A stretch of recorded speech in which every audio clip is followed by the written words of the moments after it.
anymore because like it's literally just every day we're recording. There's really not day, much different new. day, shit, Jip. I mean, straight to the point. Same day, every day, shit, gym. PSA: if you come to Crunch to use your Boys Guest membership and you don't bring your ID, you cannot get in. But don't worry, if you want a membership without your ID, you got it. You got it. The crazy shit. We'll pull a couple strings. You know, no ID, you can get in there and work out today with a membership. But if you we just don't know who you are. We'll just take your card though. If you don't want a membership, you gotta get the fuck out. It's a 50K on TikTok. I feel like TikTok. It used to be so easy to grow, and now it's like, bro, I don't know. Listen, get yourself a bottle of water, draw out about a cc, and just go like this. We're gonna go in there and just kill some fucking delts. Listen, whatever you're doing in life, set a fucking goal what you want to achieve. When you set a goal, that's the thing about a goal. You don't set a goal and then just go for it. You gotta set other little goals that are gonna get you towards that big goal.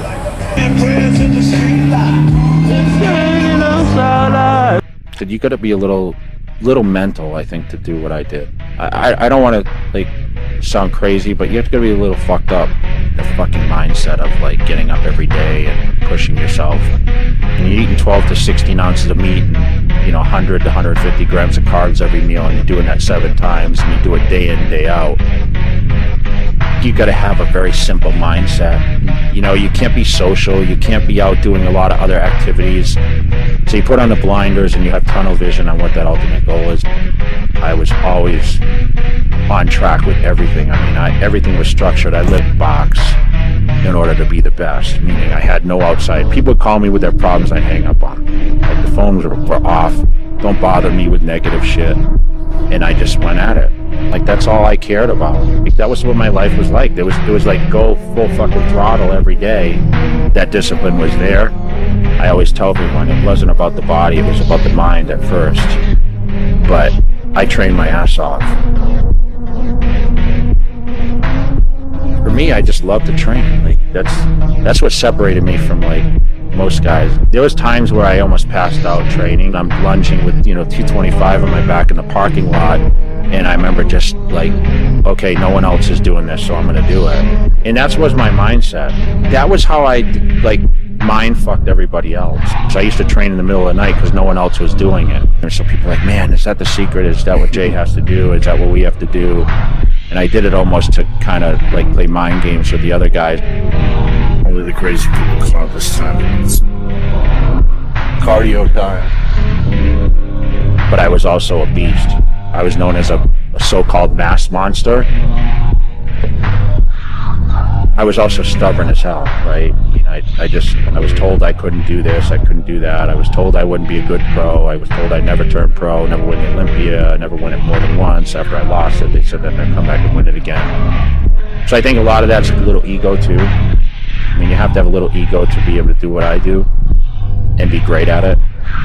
You got to do what's your passion. Otherwise, you're never going to succeed at it. You're never going to stay with it. You're never going to commit to it, and you're never going to give your full ability towards that goal.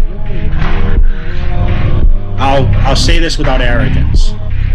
Jay Cutler's the greatest bodybuilder of all time. I never had a lot of self-doubt. People look at his arrogance, and I'm just so confident that maybe sometimes I come off as that, but I've been knocked out enough times and came back from it that I just never gave up, and I always believed in myself. And I mean, I was so disciplined, man. There was no bodybuilder on this fucking planet that was more disciplined than I was at that time. I felt like a fucking machine, man. Everything just clicked. Like I told you, I could do anything. I went in the gym and I trained with light weights, I trained with heavy weights. It didn't matter what I did. Everything just clicks. Ronnie's been here winning the show for the past, how many years, Ronnie? 6 years. But this is my town, my home, my place. It takes a lot of time, but I'm dedicated. And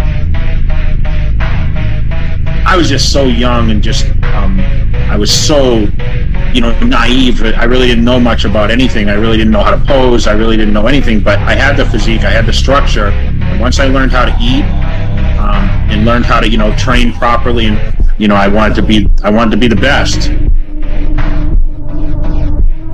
My dad just, my dad was a pusher, man. I hated my dad a lot of times early in my life because he would just make me work and he taught me to be a machine, And it really gave me the work ethic to be who I am as a bodybuilder and, to be relentless and had to learn the value of working hard to achieve certain things. And I knew going into bodybuilding, it wasn't going to be easy.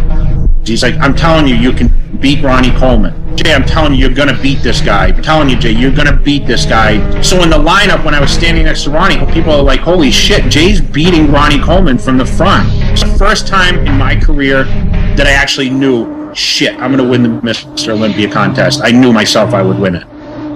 And I knew in 2006, I knew 100% I was going to win the Mr. Olympia in 2006. I had no doubt in my mind. But every year I watched Ronnie stand next to me, and before he fell on the ground and he cried, he was scared. He was scared. You'll see Ronnie Coleman mouthing some things to me, and Ronnie Coleman said, well, you beat me. He said, hey, you just got to come in here and want it more than all these motherfuckers. You got to embrace the fact that everybody's looking at you because you just want it more. And we're just fucking doing different. It's as simple as that. I didn't know what to say. I felt terrible.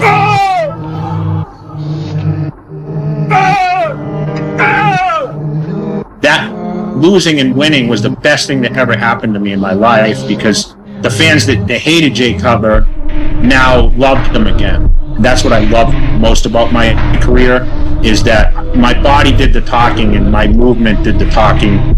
I walked out on stage that night, and you remember that was for sure the